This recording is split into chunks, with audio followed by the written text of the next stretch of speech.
Hi, I'm Liza Berger. I'm at the AHCA conference, and I'm talking right now with Ron Silva, who is president and CEO of Fillmore Capital Partners, a private equity firm which owns Golden Living.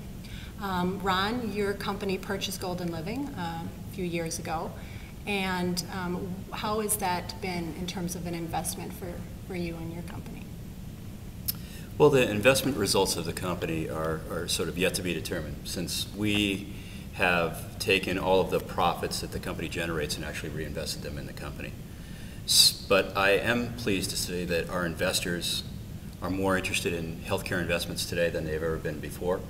And we're getting a lot of interest from investors outside the United States to come in and learn more about the U.S. healthcare system and see what investment opportunities there will be both in the U.S. and globally. Mm-hmm. When you decided to buy Golden Living, I know, at least in part, you wanted to make a difference in the field. And can you tell me whether you feel you have, and in what way? I think we've begun a process of making a huge difference.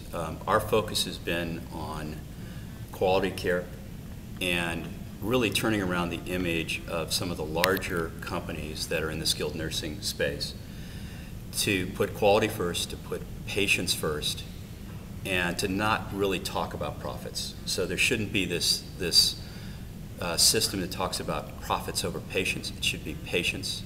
And if you do a good job with the patients, the profits will come. A lot of people watching this might be a little bit skeptical of that.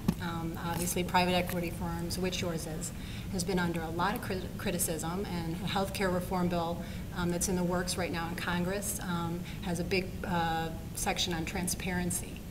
What do you think about that criticism? Do you feel that it's warranted, and do you feel that you're trying to change that image? Well, for the most part, I think the image of private equity firms is well-deserved, well earned in that case. And that although the field probably composes about 1,600 firms, the top 10 firms in the U.S. by size of assets under management certainly dictate the conduct of what the public sees in private equity firms.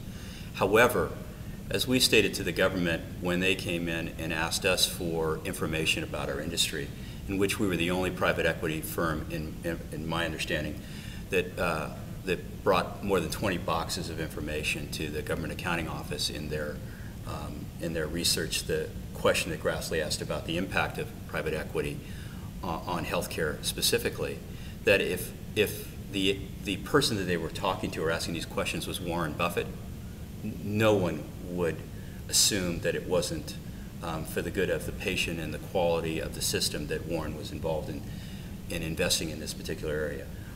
We want to bring our firm to the same respect level, and we hope that the rest of the investors in healthcare will come to the same respect level. But there is a problem in private equity.